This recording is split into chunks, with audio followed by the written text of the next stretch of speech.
Сәлеметсіздер ме оқушылар?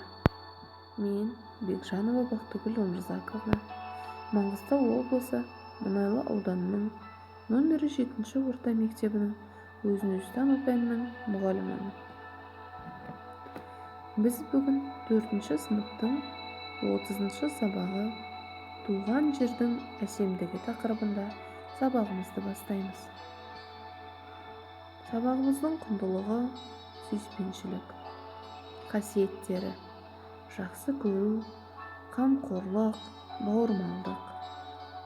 Сабағымыздың мақсаты оқушыларға туған жер сұлулығын сақтау, оған қамқорлық жасау керектігін айта отырып, сүйіспеншілік құндылығының мәнін ашу.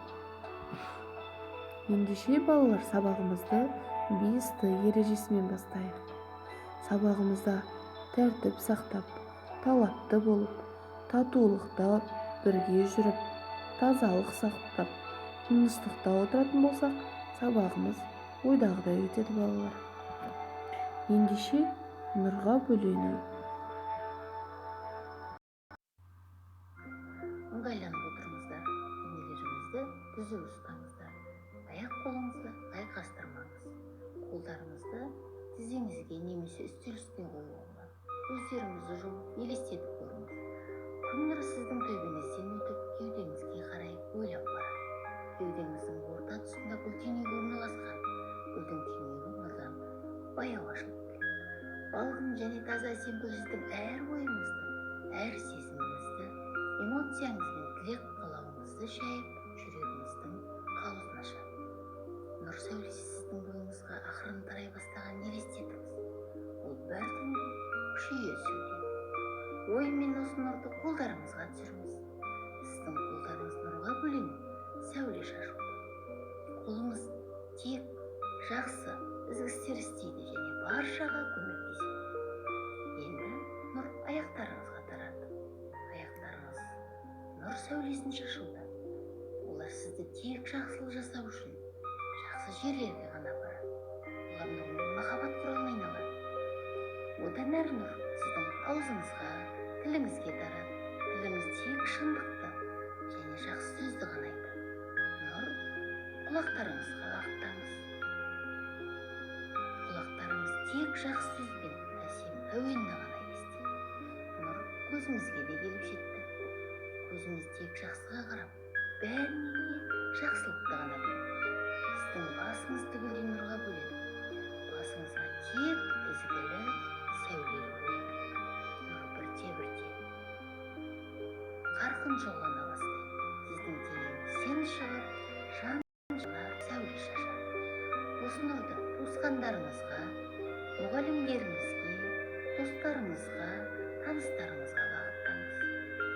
Нұрды уақытша түсініспей ренжіп жүрген адамдарға да бағыттаңыз. Олардың да жүрегін нұрға толсын. Осы нұр бүкіл әлем барлық адамдарға, жан-жануарларға, өсімдіктерге, барлық тірі жанға таралсын. Ғаламның барлық түп-түпкіріне нұрды бағыттаңыз. Өш айтыңыз: мен нұрлымын, нұр менің ішімде, мен нұрмын. Осындай нұрмен махаббат пен тыныштық күйінде отыра тұрыңыз. Енді осы нұрды жүрегіңізге орналастырыңыз. Нұрға толы бүкіл әлем сіздің жүрегіңізде. Оны осындай әсем қалыпта сақтай біліңіз және көзіңізді ашуға болады. Жарайсыздар балалар, нұрға бөлеу ұнады ма? Ендеше сабағымызды бастайық. Бүгінгі сабағымыздың дәйек сөзі туған жерге туыңды тік.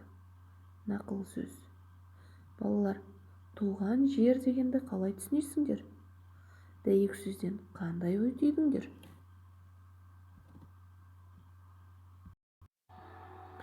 Балалар, мен сіздерге мұғалім сыйы ретінде адам табиғаттың ажырамас бөлігі деген әңгімені оқып бергім келіп отыр. Адамдар кейбір аймақтардың маңыздылығын түсініп, Ол жерлерді қорғауға алған. Алғашқыда бұл аймақтарда шағын ормандар, ағаштар, бұлақтар, таулар немесе жартастар қасиетті болып саналды. Патшалар ормандардың басым бөлігін корольдікке тиесілі деп санап, ол аумақтарда өздері аң аулаған. Осы қорғау түрі орман ресурстарын пайдалануды шектеген. 19 ғасырдың басында қоршаған ортаны қорғау, ең құнды әрі әдемі аудандардың табиғилығын сақтау идеясы пайда болды. Ең алғашқы табиғи қорық 1805 жылы Данияда құрылды. Кең көлемде қоршаған ортаны құқықтық тұрғыдан қорғау ең алғаш рет Құрама Штаттар үкіметімен ұйымдастырылған. ақш конгресі 1872 жылы 1 наурызда Йеллоустоун ұлттық саябағын құрды.